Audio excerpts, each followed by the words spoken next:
Hello fellow modelers and styling fanatics, welcome back to my channel. I hope that everyone is doing fine and enjoys the hobby. Concrete Bunker is back and today we are here to reveal our next project. So, without further ado, let's talk about it. The last few days it has come to my attention that there is a group build out there that suits my style, and that I have a couple of kits that I can entry to that group build. That group build is none other than Heavy Armor, Heavy Guns group build, which is hosted by Joachim at Yorama Model Bow and Markus at the Scale Model Bench. So these two guys are awesome. They are great builders. They have their own channels. For whoever is not familiar with them, I will leave links to their channels in the description below. Please go and check them out. It is gonna be worth your while. Give them a sub and and watch what they have to offer. I'm telling you that you're gonna be amazed once again. So those two guys, apart that they came in contact with me, as I've said, they are hosting this new group build. This group build, it started way past at November 20th and it's gonna last until February 26th of 2023, almost a year. So the theme of the group build, as I've said, is heavy armor, heavy guns. You can scale is arbitrary. You can enter with whichever scale you wish, and it has to be something heavy. Heavy artillery, heavy tanks, heavy armored vehicles, heavy cannons from the American Civil War, even knights from the medieval age, since they are considered heavy infantry. Yeah. So as long as it has the heavy word in front, you can enter. So I have searched my stash, have found two kits that are suitable. I wanna definitely build one, and if I have some time, and I am still in the period of the group build, I'm gonna consider building the second one. So you guys know the drill. Grab a seat, crack the mandatory cold one, and let's see what I have chosen for this group build. So as I've said, heavy is the key word over here, and after quite some search in my stash, here we have my choice, guys. As always, I am the guy with the unique stuff, the weird stuff, I'm gonna say. So my choice is the Tiger 1 Ferdinand Porsche edition VK4501 from Italeri in 1/35 scale and kit number 278. According to the ScaleMate site, this kit was released in 1994 from Italeri. It's a new tooling kit and nothing else. Okay, I don't need any more information about it. It has a cool box art from what I can see. The difference with the normal Tiger one, of course, is the obvious difference is the fenders, the shape of the fenders, and over here at the rear the engine deck is totally different. Apart that, it's kinda similar to it. Now let's move this aside and let's bring the box closer. So upon opening the box, and I have done it before you guys, inside we find two sprues of rubber band tracks, That's gonna cause me probably a problem, but anyway, it is what it is.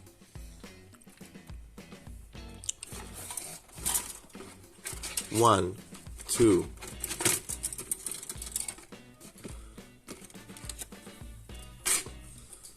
three big sprues of parts. Of course, the instructions sheet and the decal sheet. Now, let me move the camera closer and let's take a look at the parts. Let's see what we're gonna start first. Let's start from the tracks. So, tracks, as I've said, are rubber bands. We have two duplicates, they are the same stuff. Let's leave one aside and let's take a closer look to the other one. So, from the exterior, it has quite some satisfying detail for a rubber band track. It is separated in 4 pieces, 2 longer and this one over here, the smaller lengths, which I find peculiar because they should be 2 lengths, you know. These all should be 1 piece, but anyway, it is what it is. Let's take a closer look from the inside. They are pretty detailed once again for rubber bands. I would prefer link and length or link by link as always, because I don't like rubber bands at all. I find this the only downfall of the kit. Just from looking at it, I don't know how the rest is gonna go together, but just from the first look, this is the only downfall of the kit, the tracks. But I'm not willing to pay the extra back for the aftermarket parts, especially for an Italeri kit of 1994. So it is what it is. We're gonna go with those and we're gonna see what's gonna happen. Now let's move on to the sprues and let's grab the main sprue. The main sprue is of course this one, which contains the upper hull, the side fenders. This one is a big boy. The storage bin that it is located at the rear of the turret, and over here we have some detailed parts, pioneer tools, and the towing ropes, together with the jack and jack blocks over here, those two. Anyway, nice detail on the lower hull. We have some weld sim detail over here. I suppose this must be weld sim detail. Yep, it is. We have some weld sims over here. They are nicely casted, and over here. So there is some detail present on the lower hull, which is a nice surprise, because this is the part that you normally don't see, and it is always a nice surprise for me if there is a detail present over here. So onto the upper one. Here we locate the main differences with the Tiger, the Tiger that we all know and love. Here the main difference is the engine deck, and you can see both from the shape and the hatches. Apart that, the rest of it is the same as almost the same as a Tiger, as a familiar Tiger, the variant that came to be.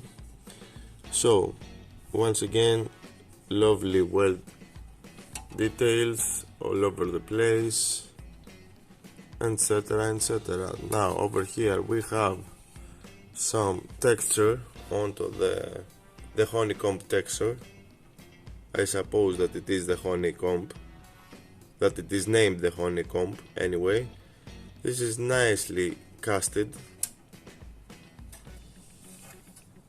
Okay, we have some sink marks, but nothing major. Probably these are gonna get covered from something, probably. If not, I'm gonna fill them with putty. And over here we have the grills, the mesh, I should say, that it's going to get attached over here. Nice mesh detail for plastic, for styrene parts. Okay, I would prefer photo etch, but it is what it is. Once again, for what we get, it is quite satisfying. And that's all from the first sprue. This is sprue B, I think, yeah, sprue B, it says over here. So parts are relatively clean, detail is present, and it is quite an amount of detail. Okay, we have some issues like sink marks, but nothing that we won't be able to face. So looks like we have a solid kit on our hands once again. Now let's move this aside and move on to the next sprue. The next big sprue, almost the same size. Over here the parts that we can find are, of course, road wheels, sprockets, idlers, return rollers, suspension parts. This is another part that this variant of the Tiger has a major difference. You can see the suspension arms over here, the different suspension arms, and we have the sides of the upper hull. Now there is, once again, welds all over the place. There is weld detail. Sprockets are nicely casted. Sprocket and return rollers. I don't know who is who, but we're gonna go with this.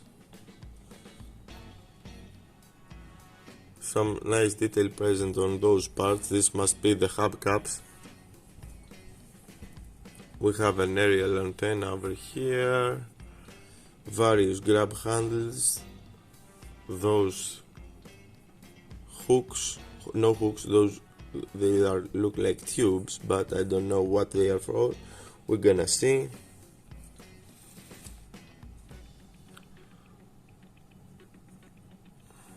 Once again, parts are nicely casted and molded for a kit of its age. Let's turn it around to see. Take a closer look at the wheels. I am pretty happy.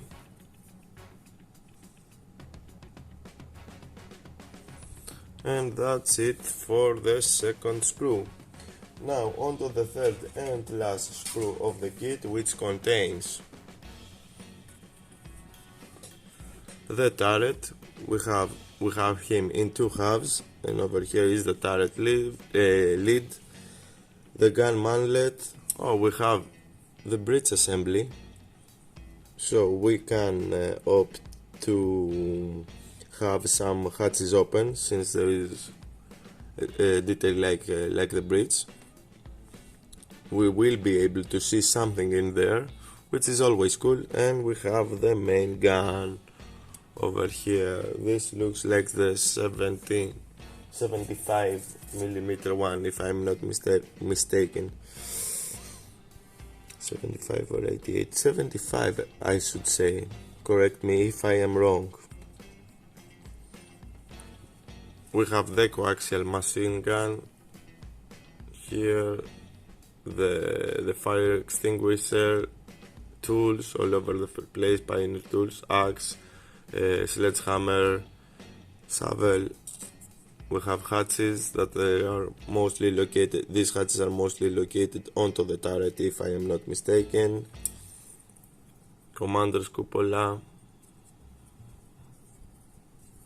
Really nicely detailed parts. I am pretty amazed for a kit of its age. And that's everything from the plastic parts. From what I can see, we have no flash in most of the parts. Okay, there is some here and there, but it is minor, so we won't face any problem at all. You know, the typical cleanup. Oh, there is a loose part on the box. Lucky me, I have found it. Okay, we have a loose part over here. I think that this is the bracket for the turret lid. So into the box it goes once again. Now let's move on to the decals. Decal set is this one, is pretty small. Decals are Italian. You can see it over here, printed by Zanetti Businasco in Milano, Italy. They feel pretty thin. Okay, you can see that there is a lot of excess film, but it is what it is. We're gonna take care of it. We're gonna try to take care of it. There is a bunch of numbers and the Iron Cross insignias that are probably two of them are gonna go to the hull and one of them onto the turret. And of course a combination of numbers. Now there is not much to say about decals.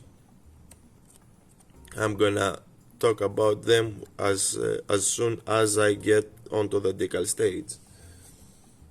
Let's leave those aside as well and let's move on to the instructions sheet. So here we have the instruction sheet. We have some historical info in the front in various languages in the front page. It is not a booklet, it is a fold out piece of paper, so I'm gonna fold it out as we go. Relative onto the first page, of course. Oh my god, I'm not so good at this. Sorry guys, onto the first page we have the caution, the stuff that we need to be careful.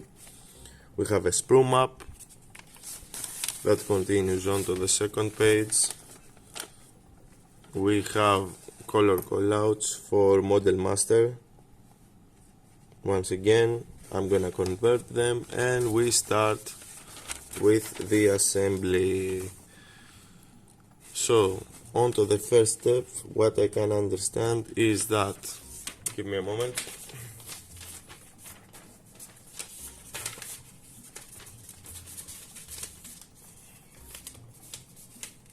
So, on to the first step. Now that we can see it clearly, we have the suspension parts assembly and the turret assembly, and from the looks of it over here we're gonna melt some plastic so the suspension is supposed to be movable. Question mark. We're gonna see about it, but I'm up to that challenge anyway. So, first step is suspension part assembly and attachment of the suspension onto the lower hull together with some armored panels over here. Second step is attachment of the road wheels. Once again, hot iron. We're gonna melt some plastic over here as well. So, it is supposed to be, apart the moving suspension, we are supposed to have moving rolling wheels. I'm up to the task once again. Let's see what's gonna happen. Step number 3 is the attachment of the road wheels onto the other side. Here we have some here we have the way that the sprocket needs to go together, or not the return roller, not the sprocket, the idler I should say, because this one has two sprockets. This one is the sprocket, this one is the idler. So over here we have a frontal look of the idler, because it needs to be positioned in a specific way. Step number 4, we have the attachment of the rubber band tracks, and we meet the upper with the lower hole together. Let's move to number 5. I feel that these instructions are kinda all over the place, but that's okay, they're pretty clear. So step number 5, we have the attachment of the side armor panels onto the upper hull and the side fenders together with the mesh things for the engine deck.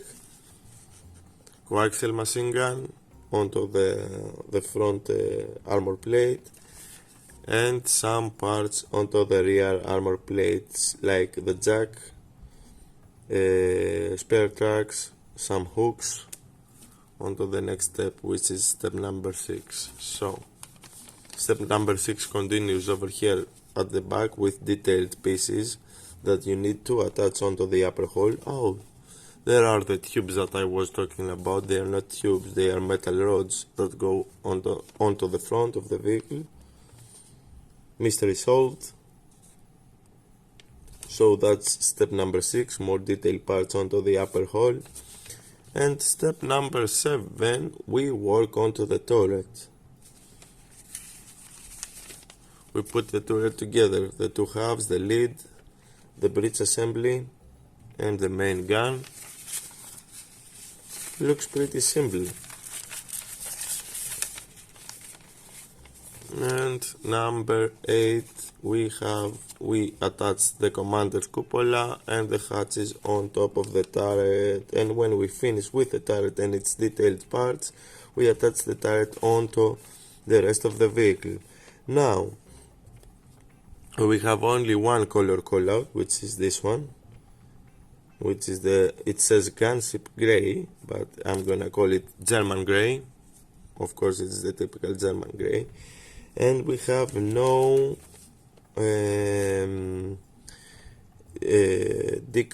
decal instructions. You know, they never tell us where to apply the decals, which I suppose that it's gonna be a little bit iffy if you build it out of your mind. But I am going to depict a photo as close as I can, because I'm gonna change it a bit.